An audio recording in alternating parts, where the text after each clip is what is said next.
ಮೊದಲ ಹಂತದ ಲೋಕಕದನಕ್ಕೆ ಭರ್ಜರಿ ಸಿದ್ಧತೆ ಮಾಡಿಕೊಳ್ಳಲಾಗಿದೆ. ಈ ಕುರಿತ ಒಂದು ಬ್ರೇಕಿಂಗ್ ನ್ಯೂಸ್ ನೋಡೋಣ.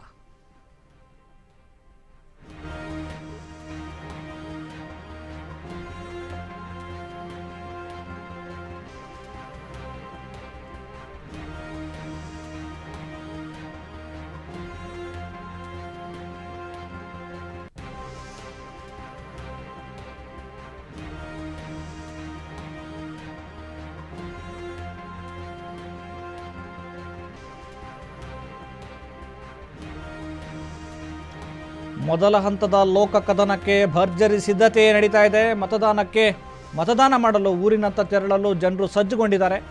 ಊರಿಗೆ ತೆರಳಲು ಬಸ್ಗಳ ಮೊರೆ ಹೋಗ್ತಾ ಇದ್ದಾರೆ.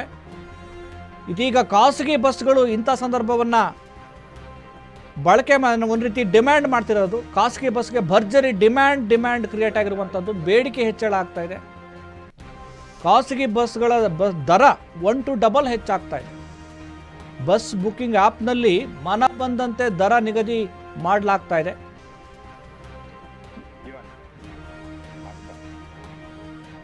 ಟಿಕೆಟ್ ದರ ಏರಿಕೆಯಾದರೂ ಸಹ ಬಸ್ಗಳು ಫುಲ್ಲು ಬುಕ್ಕಿಂಗ್ ಆಗಿರುವಂಥದ್ದು. ಕರಾವಳಿ ಭಾಗಕ್ಕೆ ಹೆಚ್ಚುವರಿಯಾಗಿ 300 ಬಸ್ಗಳನ್ನು ಬುಕ್ಕಿಂಗ್ ಮಾಡಲಾಗ್ತಾ ಇದೆ. ಯಾಕೆಂದರೆ ಚುನಾವಣೆ ಸಂದರ್ಭ ತಮ್ಮ ಊರುಗಳಿಗೆ ಹೋಗಿ ಜನರು ವೋಟ್ ಹಾಕಬೇಕು ಅಂತೇಳಿ ಬಯಸ್ತಾರೆ. ಹಾಗಾಗಿ ಈಗ ಒಂದೇ ಸಮನೆ ಕ್ರೌಡ್ ಕ್ರಿಯೇಟ್ ಆಗಿರುವಂಥದ್ದು. ಇಂಥ ಒಂದು ಸಂದರ್ಭವನ್ನು ತಮ್ಮ ಲಾಭಕ್ಕಾಗಿ ಖಾಸಗಿ ಬಸ್ನ ಓನರ್ಗಳು ಈಗ ಡಿಮ್ಯಾಂಡ್ ಕ್ರಿಯೇಟ್ ಮಾಡಿರುವಂಥದ್ದು. ಅತ್ಯಧಿಕವಾದಂಥ ಬಸ್ ದರ ನಿಗದಿಪಡಿಸಿದ್ದಾರೆ. ಆದರೂ ಸಹ ಜನರು ತಲೆ ಕೆಡಿಸ್ಕೊಂಡಿಲ್ಲ. ನಾವು ನಮ್ಮ ಊರುಗಳಿಗೆ ಹೋಗಿ ಮತದಾನ ಮಾಡಬೇಕು ಅನ್ನೋ ಉದ್ದೇಶಕ್ಕೋಸ್ಕರ ಬಸ್ ದರ ಆದರೂ ಕೂಡ ಅದ್ಯಾವುದಕ್ಕೂ ತಲೆ ಕೆಡಿಸಿಕೊಳ್ಳದೆ ಬಸ್ ಸ್ಟ್ಯಾಂಡ್ಗೆ ಬಂದು ತಮ್ಮ ಊರುಗಳಿಗೆ ತೆರಳ್ತಾ ಇದ್ದಾರೆ. ನಾವೀಗ ದೃಶ್ಯಾವಳಿಗಳಲ್ಲಿ ನಿಮಗೆ ತೋರಿಸ್ತಾ ಇದ್ದೀವಿ.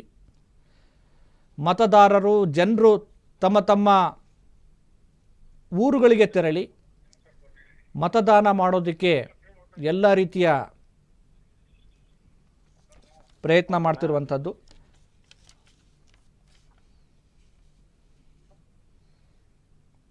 ಕರ್ನಾಟಕದಲ್ಲಿ ನಾಳೆಯಿಂದ 14 ಲೋಕಸಭಾ ಕ್ಷೇತ್ರಗಳಿಗೆ ಮತದಾನದ ಹಬ್ಬ ಶುರುವಾಗುತ್ತೆ.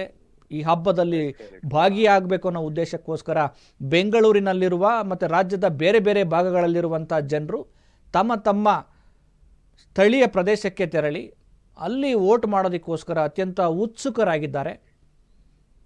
ಆದರೆ ಇಂಥ ಸಂದರ್ಭವನ್ನು ತಮ್ಮ ಲಾಭಕ್ಕಾಗಿ ಬಳಕೆ ಮಾಡ್ಕೊಳ್ಳೋದಕ್ಕೆ ಖಾಸಗಿ ಬಸ್ನ ಓನರ್ಗಳು ಪ್ರಯತ್ನ ಪಡ್ತಿರುವಂಥದ್ದು. ಹೆಚ್ಚಿನ ದರವನ್ನು ನಿಗದಿಪಡಿಸಿದ್ದಾರೆ. ಆದರೆ ಜನರು ಮಾತ್ರ ನೀವು ಎಷ್ಟಾದರೂ ದರ ನಿಗದಿ ಮಾಡಿ, ನಾವಂತೂ ನಮ್ಮ ಊರಿಗೆ ಹೋಗ್ತೀವಿ, ವೋಟ್ ಮಾಡ್ತೀವಿ ಅಂತೇಳಿ ಪಣ ತೊಟ್ಟು ನಿಂತಿರುವಂಥದ್ದು.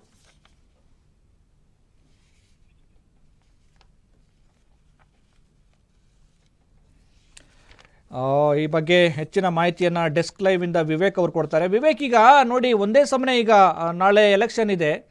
ಇಂಥ ಸಂದರ್ಭದಲ್ಲಿ ಈ ಸಂದರ್ಭವನ್ನು ಲಾಭ ಮಾಡ್ಕೊಳ್ಬೇಕು ಅಂತ ಉದ್ದೇಶಕ್ಕೋಸ್ಕರ ಖಾಸಗಿ ಬಸ್ನ ಓನರ್ಗಳು ಬಸ್ನ ಟಿಕೆಟ್ ದರವನ್ನು ಹೆಚ್ಚಿಗೆ ಮಾಡಿರುವಂಥದ್ದು. ಆದರೆ ಇದಕ್ಕೂ ತಲೆ ಕೆಡಿಸ್ಕೊಳ್ಳದೆ ಜನರು ಮಾತ್ರ ಹೆಚ್ಚಿನ ಪ್ರಮಾಣದಲ್ಲಿ ತಮ್ಮ ಊರುಗಳಿಗೆ ತೆರಳುತ್ತಿರುವಂಥದ್ದು. ಏನಿದೆ ಅಪ್ಡೇಟ್ಸ್? ಎಸ್ ಸುರೇಶ್, ಈಗಾಗಲೇ ನಮಗೆ ಗೊತ್ತಿರೋ ಹಾಗೆ ನಾಳೆ ಏಪ್ರಿಲ್ 26 14 ಕ್ಷೇತ್ರಗಳಲ್ಲಿ ಮೊದಲ ಹಂತದ ಮತದಾನ ಏನಾಗಲಿದೆ ಮತ್ತು ಎರಡನೇ ಹಂತದ ಮತದಾನ ಮೇ 7ನೇ ತಾರೀಕಿದೆ ಮತ್ತು ನಾಳೆ ಏಪ್ರಿಲ್ 24ನೇ ತಾರೀಕು ಮೊದಲ ಹಂತದ ಮತದಾನ ಇರೋದ್ರಿಂದ ಎಲ್ಲ ಪ್ರಯಾಣಿಕರು ಅವರ ಊರಿಗೆ ಹೋಗಿ ಮತದಾನ ಚಲಾಯಿಸಲು ಹೋಗ್ತಿದ್ದಾರೆ. ಬೇರೆ ಬೇರೆ ಊರಿನಿಂದ ಬಂದವರು ಆಗಿರ್ಬೋದು, ಬೆಂಗಳೂರಿಗೆ ಬಂದವರು ಆಗಿರ್ಬೋದು ಮತ್ತು ಹಲವಾರು ಊರುಗಳಿಂದ ಸಾಕಷ್ಟು ಪ್ರಯಾಣಿಕರು ಬೇರೆ ಬೇರೆ ಕಡೆ ಓಡಾಡ್ತಿದ್ದಾರೆ. ಮತ್ತು ಬೆಂಗಳೂರಿನಲ್ಲಿ ಮೆಜೆಸ್ಟಿಕ್ ರೈಲ್ವೆ ಸ್ಟೇಷನ್ ಆಗಿರ್ಬೋದು, ಮೆಜೆಸ್ಟಿಕ್ ಬಸ್ ಸ್ಟ್ಯಾಂಡ್ ಆಗಿರ್ಬೋದು, ಸಾಕಷ್ಟು ಜನಜಂಗುಳಿ ಆಗಿದೆ. ಮತ್ತು ಪ್ರೈವೇಟ್ ಬಸ್ಗಳು ಅವರು ಅಷ್ಟೇ ಅವರ ದರ ಏನಿದೆ ಆ ದರನ ಇಟ್ಕೊಂಡಿಲ್ಲ, ಅವರು ಹೆಚ್ಚಳ ಮಾಡಿದ್ದಾರೆ ಮತ್ತು 1 to 2 ರೇಟನ್ನು ಮಾಡ್ತಿದ್ದಾರೆ. ಮತ್ತು ಪ್ರೀವಿಯಸ್ ಬುಕ್ಕಿಂಗ್ ಕೂಡ ಯಾವುದರಲ್ಲೂ ಸಿಗ್ತಿಲ್ಲ. ಒಬ್ರು ಹೇಳಿದ್ರು, ಮಾತಾಡ್ಸೋಕೆ ಹೋದಾಗ ಹೊರಗಡೆ 1 ವೀಕಿಂದ ಅವರು ಟ್ರೈನ್ನ ಬುಕ್ ಮಾಡೋದಕ್ಕೆ ಟ್ರೈ ಮಾಡ್ತಿದ್ದಾರೆ, ಅವ್ರಿಗೆ ಬುಕ್ ಕೂಡ ಕನ್ಫರ್ಮ್ ಆಗ್ತಿಲ್ಲ. ಆ ರೀತಿಯಾಗಿ ಜನ ಪರದಾಡ್ತಿದ್ದಾರೆ. ಮತ್ತು ಹೆಚ್ಚುವರಿ ನೋಡೋದಾದರೆ BMTC 2000ಕ್ಕೂ ಅಧಿಕ ಬಸ್ಗಳನ್ನು ಎಕ್ಸ್ಟ್ರಾ ಹಾಕಿದ್ದಾರೆ ಮತ್ತು ಕರಾವಳಿ ಭಾಗಕ್ಕೆ 300ಕ್ಕಿಂತೂ ಹೆಚ್ಚು ಬಸ್ಗಳನ್ನು ಕೂಡ ಎಕ್ಸ್ಟ್ರಾ ಬಿಟ್ಟಿದ್ದಾರೆ. ಆದರೂ ಜನರಿಗೆ ತೊಂದರೆ ಆಗ್ತಿದೆ ಸುರೇಶ್. ಈಗ ವಿವೇಕ್, ಇಂಥ ಸಂದರ್ಭದಲ್ಲಿ ಈಗ ಖಾಸಗಿ ಬಸ್ಗಳು ಡಿಮ್ಯಾಂಡ್ ಮಾಡ್ತಿರುವಂಥದ್ದು, ಈ ಡಿಮ್ಯಾಂಡ್ ಮಾಡುವಂಥದ್ದನ್ನು ತಡೆಗಟ್ಟಬೇಕು, ಡಿಮ್ಯಾಂಡ್ ಮಾಡಬೇಡಿ ಅಂತೇಳಿ ಸರ್ಕಾರ ಏನಾದರೂ ಈ ಕುರಿತು ಸೂಚನೆ ಕೊಡುವಂಥದ್ದು ಮತ್ತು ಸಾರ್ವಜನಿಕರಿಂದ ವಿರೋಧ ವ್ಯಕ್ತವಾಗ್ತಿರುವಂಥದ್ದು ಏನಾದರೂ ನಿಮಗೆ ಕಂಡು ಬಂದಿದೆಯಾ? ಮತ್ತು ಇದಕ್ಕೇನಾದರೂ ಪರಿಹಾರವಾಗಿ, ಯಾಕೆಂದರೆ ಒಂದೇ ಸಮನೆ ಚುನಾವಣೆ ಇರೋದ್ರಿಂದ ಹೆಚ್ಚಿನ ಸಂಖ್ಯೆಯಲ್ಲಿ ಜನ ತಮ್ಮ ಊರುಗಳಿಗೆ ಹೋಗುವಂಥದ್ದು ಇರುತ್ತೆ. ಇಂಥ ಸಂದರ್ಭದಲ್ಲಿ ಹೆಚ್ಚುವರಿಯಾಗಿ ಬಸ್ಗಳ ವ್ಯವಸ್ಥೆ ಮಾಡುವಂಥ ಚಿಂತನೆ ಸರ್ಕಾರಕ್ಕೆ ಏನಾದರೂ ಇದೆಯಾ ಅಂತ? ಎಸ್ ಸುರೇಶ್, ಈಗಾಗಲೇ ನೋಡೋದಾದರೆ ಸರ್ಕಾರ ಯಾವುದೇ ರೀತಿಯಾಗಿ ಮುನ್ನೆಚ್ಚರಿಕೆ ಕ್ರಮ ಕೈಗೊಂಡಿಲ್ಲ. ಮತ್ತು ಈಗ ಬರೀ BMTC ಬಸ್ಗಳು 2000 ಬಸ್ಗಳು ಮಾತ್ರ ಹೆಚ್ಚಳ ಮಾಡಿದ್ದಾರೆ. ಅದು ನೋಡೋದಾದರೆ ಇನ್ನು ಮುಂದೆ ಬಂದರೆ ಯಾವ ರೀತಿಯಾದ ಕ್ರಮನೂ ಅವ್ರು ಕೈಗೊಂಡಿಲ್ಲ. ಮತ್ತು ಪ್ರೈವೇಟ್ ಬಸ್ಗಳಿಗಾಗಿರ್ಬೋದು ಯಾವುದೇ ರೀತಿ ವಾರ್ನ್ ಮಾಡೋದಾಗಿರ್ಬೋದು, ನಮ್ಮ ಸಾರಿಗೆ ಸಚಿವರು ಕೂಡ ಯಾವುದೇ ರೀತಿಯ ಕ್ರಮ ಕೈಗೊಂಡಿಲ್ಲ.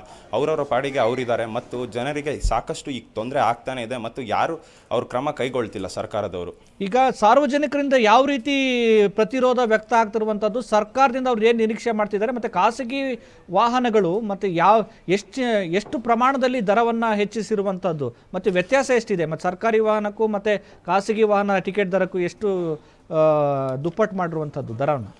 ಸರ್ಕಾರಿ ವಾಹನ ಮತ್ತು ಖಾಸಗಿ ವಾಹನ ಡಿಫ್ರೆನ್ಸ್ ನೋಡೋದಾದರೆ ಸರ್ಕಾರಿ ವಾಹನಕ್ಕಿಂತ 1 to 2 ಹೆಚ್ಚಳ ಮಾಡಿದ್ದಾರೆ ಖಾಸಗಿ ವಾಹನದವರು. ಮತ್ತು ಈಗಾಗಲೇ ನಮಗೆ ಗೊತ್ತಿರೋ ಹಾಗೆ ಕರ್ನಾಟಕದಲ್ಲಿ ಫ್ರೀ ಸ್ಕೀಮ್ ಇರೋದರಿಂದ ಸಾಕಷ್ಟು ಮಹಿಳೆಯರೇ ಗೌರ್ಮೆಂಟ್ ಬಸ್ಗಳಲ್ಲಿ ತುಂಬಿಕೊಂಡಿದ್ದಾರೆ ಸುರೇಶ್. ಅವರೇ ಹೆಚ್ಚುವರಿ ಪುರುಷರಿಗಿಂತ ಅವರೇ ತುಂಬಿಕೊಂಡಿದ್ದಾರೆ ಎಲ್ಲ ಬಸ್ಗಳಲ್ಲೂ, ಸರ್ಕಾರಿ ಬಸ್ಗಳಲ್ಲಿ. ಹಾಗಾಗಿ ಖಾಸಗಿ ಬಸ್ಗಳಲ್ಲಿ ಸಾಕಷ್ಟು ಹುಡುಗರು, ಯುವಕರು ಅಥವಾ ಪುರುಷರು ಇವರೇ ಪ್ರಯಾಣ ಗಳಿಸ್ತಿದ್ದಾರೆ. 1 to 2 ಆಗಿದೆ ಅದರಲ್ಲಿ. ಸಾಕಷ್ಟು ಇದರಿಂದ ಹೆಚ್ಚುವರಿ ಕಷ್ಟ ಆಗ್ತಿರೋದು ಅಂದರೆ ಪುರುಷರಿಗೆ ಹೆಚ್ಚು ಕಷ್ಟ ಆಗ್ತಿದೆ ಸುರೇಶ್.